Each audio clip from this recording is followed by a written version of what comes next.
my name is Meg and I'm the Chief Creator of Wood Stencil Co. Today we're going to be assembling a wood name sign. In your DIY craft kit you should have instructions, 3.5 by 11.5 piece of wood. It's already pre-protected so you don't have to worry about doing that. Stencil, transfer tape, your chosen colors of paint, foam brushes, sandpaper, a T-pin to weed out your vinyl stencil, a popsicle stick to smooth out your vinyl stencil, and a nailless sawtooth hanger which will help you hang up your sign once you're finished. Let's get started. That didn't go anywhere. Clear your workspace so you have space to work. Then take either a piece of cardboard or a plastic tablecloth. Basically anything that will protect your work surface. Take your wood, the paint that you want to color your wood, and a foam brush. And now let's start painting. Make sure you do multiple thin coats rather than one big thick coat.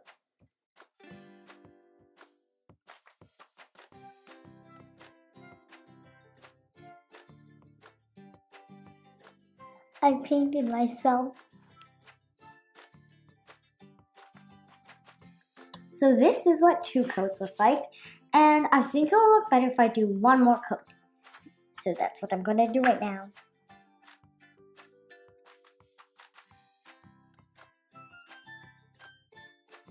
While you wait for your wood to dry, you can start weeding out your vinyl stencil with your T-pin. Weeding is when you use the enclosed T-pin, or if you have it home with tweezers, to carefully remove the part of the vinyl stencil that you want to paint. Hold it at an angle and carefully try to prick under the letters, but make sure you don't jab the stencil. Do all the big pieces first, then move on to the little pieces.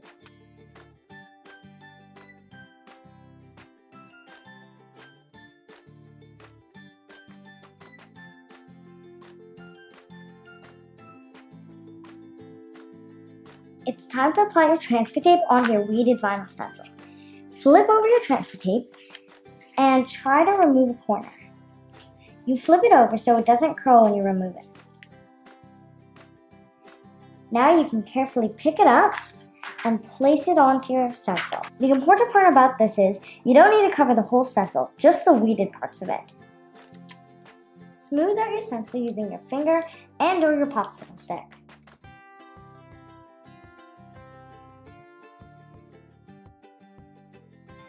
I've let my paint dry a few hours. If you want to speed up the process, you can use a hairdryer to speed up the time significantly. The longer you wait, the more your paint transforms into a hard, durable surface.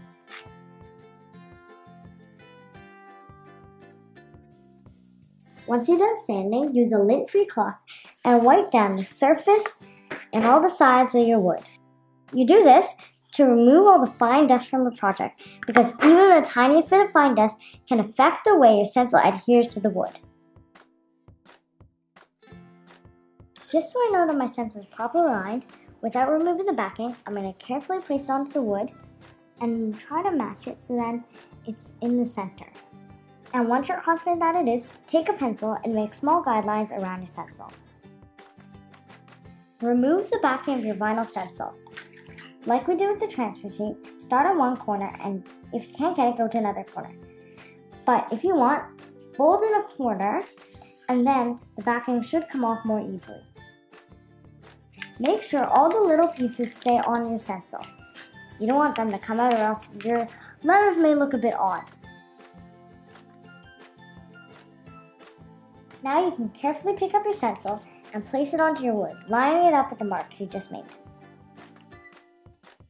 If you do happen to need to peel it off, be very careful, make sure you leave no little pieces behind. Now smooth out your stencil using your finger and/or your popsicle stick. Remove your transfer tape.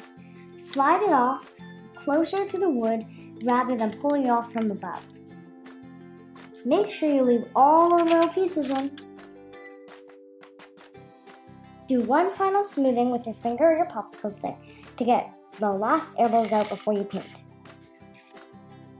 You need to be very careful because the paint might bleed under. And this is a very intricate font. It's called Animal Kingdom, and it's one of my favorites because each letter of the alphabet corresponds with an animal.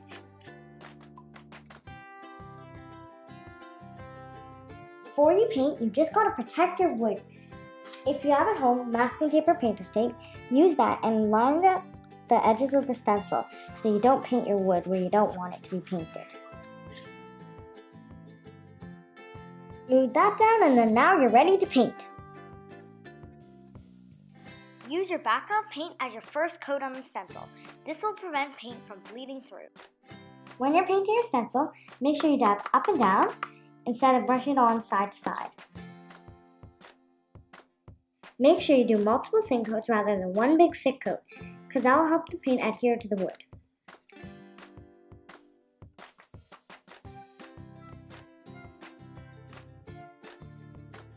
Once you're done all your coats of paint and it's dry to the touch, you can go ahead and remove your masking tape. Just make sure that you miss no spots, because you don't want there to be a patchy part where there's no paint. Then, when you remove your masking tape and stencil, remove it against the wood grains. This will make sure that your wood doesn't splinter.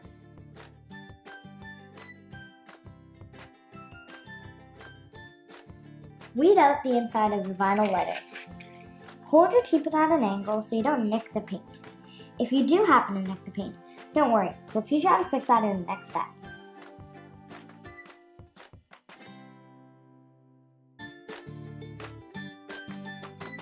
You're almost there. Just need to do a few more things before you're ready.